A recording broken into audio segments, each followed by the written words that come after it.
Hello दोस्तों, स्वागत है आप सभी का अपने इस यूट्यूब चैनल पर। तो आपके लिए लेकर आ गए हैं इंडियन रेलवे में government of India ministry of railway के अंदर एक नई भर्ती, जिसका नोटिफिकेशन आपने देख लिया होगा। जिसका नोटिफिकेशन आया है, वैकेंसी का नाम है असिस्टेंट लोको पायलट। तो इसके बारे में मैं आपको बताने वाला हूँ।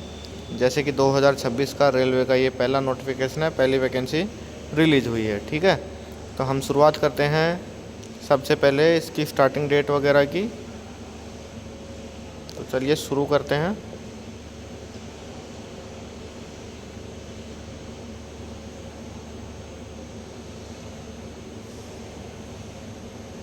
स्टार्ट करते हैं। तो देखिए,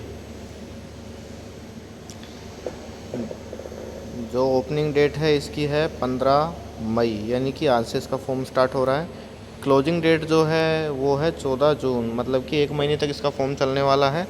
15 मई से स्टार्ट हो गया, 14 जून तक इसका फॉर्म चलने वाला है। जो पेमेंट है वो आप 16 जून तक कर सकते हो। और जो करेक्शन की इसमें डेट है, अगर आपसे बाई चांस कोई गलती हो जाती है फॉर्म में, वैसे तो आप फॉर्म भरने से पहले, सबमिट करने से पहले आपको फॉर्म पूरा अच्छे से देखना है, कोई गलती करना नहीं है, बहुत समझदारी से फॉर्म भरना है। लेकिन फिर भी अगर गलती से भी गलती हो जाती है तो आप इसमें मॉडिफिकेशन कर सकते हैं। उसके लिए करेक्शन विंडो ओपन होगी 17 जून से और 26 जून तक। ठीक है, तो ये सब आपको मैंने बता दिया है। पोस्ट का नाम है असिस्टेंट लोको पायलट।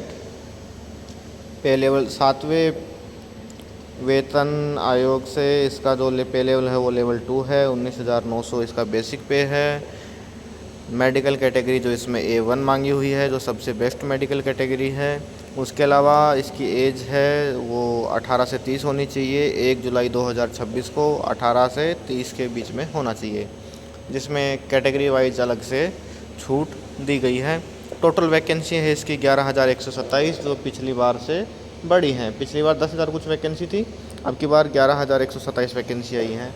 और ये बहुत ही अच्छी खबर है कि रेलवे ने जैसा बोला था कि हर साल एनुअल तरीके से भर्तियां करवाई जाएंगी, उसी तरीके से एनुअल तरीके से हाँ, एग्ज़ाम में थोड़ा लेट हो रहा है, लेकिन उस फिर भी अभी ठीक है, हर साल वैकेंसी रेलवे में आ रही है।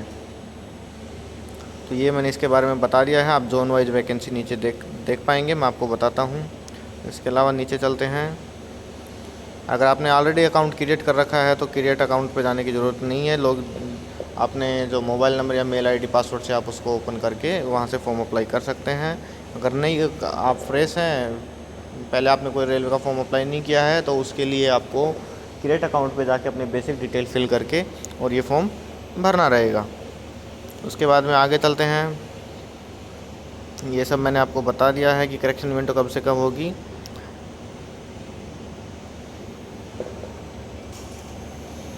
अब आगे चलते हैं। ये सब आपको पता है कि इसमें क्या क्या होता है। CBT 1 होती है, तो CBT 1 ओनली क्वालिफाई होती है। CBT 1 के बाद में 15 गुणा बच्चों को CBT 2 के लिए क्वालिफाई किया जाता है। उसके बाद में CBT 2 में 2 पेपर होते हैं, जिसमें एक होगा टेक्निकल का, एक नॉन टेक्निकल का। जो टेक्निकल का पेपर होता है वो आपको अपनी ट्रेड के हिसाब से देना होता है, उसमें सिर्फ क्वालिफाई है। और जो नॉन टेक्निकल पेपर होता है, उसमें नॉन टेक्निकल पेपर में क्या होता है कि उसके बेस पे आपकी मेरिट बनेगी। पिछली बार इसका जो रेशियो था वो अलग से था कि CBT 2 का जो नॉन टेक्निकल पार्ट है उसका 70% और CBAT computer based aptitude test यानी साइको का 30%। लेकिन अब की बार वो जो रेशियो है वो चेंज कर दिया गया है, दोनों का 50-50 रेशियो कर दिया गया है। तो उस बात का भी आपको ध्यान रखना है। ठीक है, नेगेटिव मार्किंग जो इसमें बताई गई है वो बताई गई है 1/3 की। जैसा कि आप देख पा रहे हो, ये 1/3 की नेगेटिव मार्किंग बताई गई है CBT 1 और CBT 2 में। और there shall be not negative marking in the computer based aptitude, मतलब CBT में कोई भी नेगेटिव मार्किंग इसमें नहीं है। ठीक है, अब चलते हैं आगे, इसके बारे में और बताते हैं आपको।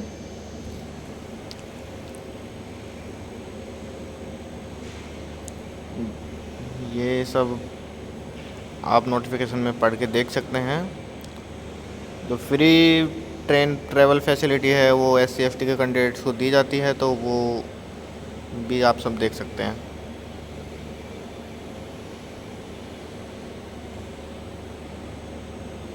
मेडिकल जो है मेडिकल स्टैंडर्ड है वो A1 कैटेगरी का मांगा जाता है, तो physically fit in all respects, और ये सब मेडिकल कैटेगरी हैं, ये आपको दे रखी है। SC/ST को 5 साल का छूट है, OBC को 3 साल का है, और एक्स सर्विसमैन को जो रिटायरमेंट उनकी डेट है उससे उनको 3 साल का। UR/EWS में 3 साल का है, OBC में 3 साल प्लस करके 6 साल का हो जाता है, SC/ST में एक्स सर्विसमैन के लिए 8 साल का हो जाता है।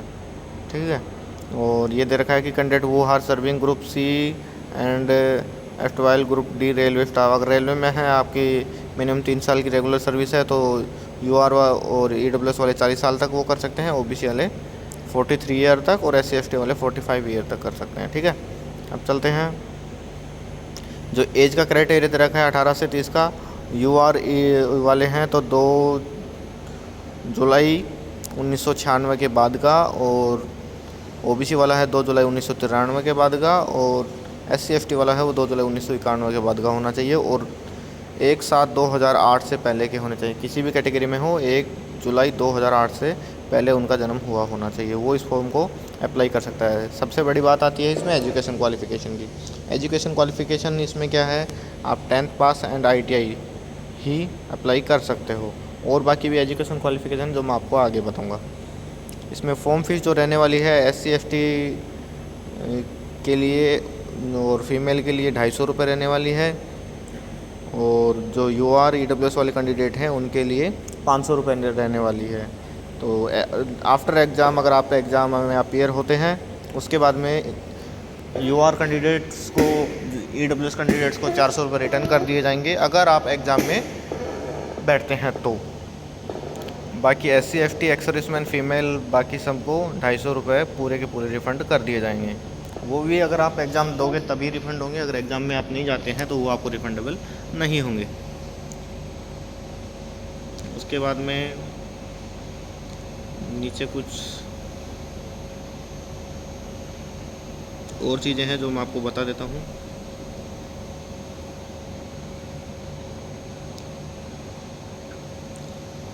ये देखिए CBT 1 होता है, उसमें क्वालिफाई होता है। क्वालिफाई होने के बाद में उसमें 75 मार्क्स का होता है, 1 घंटे का टेस्ट होता है, 1/3 उसमें नेगेटिव मार्किंग होती है। ये कुछ दे रखे हैं कि EWS के लिए 40%, OBC के लिए 30%, बाकी इससे मेरिट इससे ऊपर बनती है, तो ये कुछ खास काम का नहीं है। उसका जो सिलेबस है, सिलेबस दे रखा है मैथमेटिक्स, मेंटल एबिलिटी बोले तो रीजनिंग, जनरल साइंस, ये सब इसमें दे रखा है। CBT 2 में क्या होता है, CBT 2 में जो CBT 1 को क्लियर करके आएंगे CBT 2 में उनके लिए है, तो उसके लिए दे रखा है कि पैटर्न जो है CBT 2 में क्या होगा कि टोटल 2 घंटे 30 मिनट का पेपर होगा, जिसमें 175 क्वेश्चन होंगे। पार्ट A 90 मिनट का होगा, जिसमें 100 क्वेश्चन होंगे। पार्ट जो नॉन टेक्निकल होगा, पार्ट B 60 मिनट का होगा, जिसमें 75 क्वेश्चन होंगे, जो आपका टेक्निकल पार्ट होगा। इसमें 1/3 की नेगेटिव मार्किंग होती है। Part B only qualifying nature का है, जिसमें 35% मार्क्स लेके आने हैं सभी को। पार्ट A के लिए आपको सिलेबस है वो दे रखा है mathematics, general intelligence and reasoning, basic science and engineering. ठीक है, पार्ट B का जो है वो 35% लेके आना है सभी को, इसका कोई SC/ST OBC कोई छूट नहीं है। सेम ऐसे ही CBAT में भी कोई ही छूट नहीं है, उसका भी आपको जो है उसके बेस पे मेरिट बनेगी, उसमें नेगेटिव मार्किंग भी नहीं है।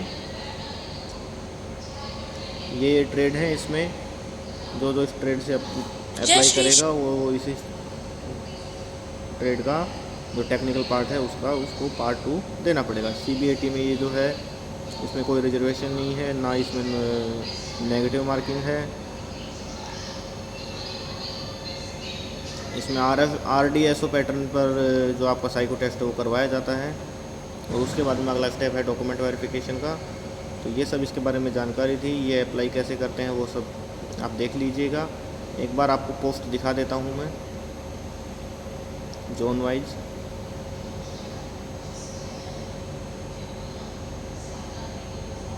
ये एजुकेशन क्वालिफिकेशन रखा है 10th पास, बाकी इन ट्रेड से आपका NCVT से SCVT से ITI होना चाहिए। इसके अलावा मेट्रिकुलर पास, कंप्लीट अप्रेंटिस या आपने अप्रेंटिस कर रखी हो या आपने डिप्लोमा कर रखा हो तो आप इसमें अपीयर कर सकते हैं। ये सारी वैकेंसीज़ हैं अहमदाबाद जोन से जितनी हैं, अजमेर से कितनी हैं, ये सब हैं। जैसे अहमदाबाद में 147 हो गया, अजमेर में NWR में 600, WCR में 118, ऐसे करके जो जितनी वैकेंसी चार्ट है ये आप एक बार नोटिफिकेशन खोल के देख लीजिएगा। टोटल ये वैकेंसी आपके लिए हैं, बहुत ही अच्छी वैकेंसी आई हैं, तो आप ज़रूर देखिएगा। आज का ये था वीडियो आपके लिए। आज की वीडियो में इतना ही, मिलते हैं अगली वीडियो में, तब तक के लिए धन्यवाद।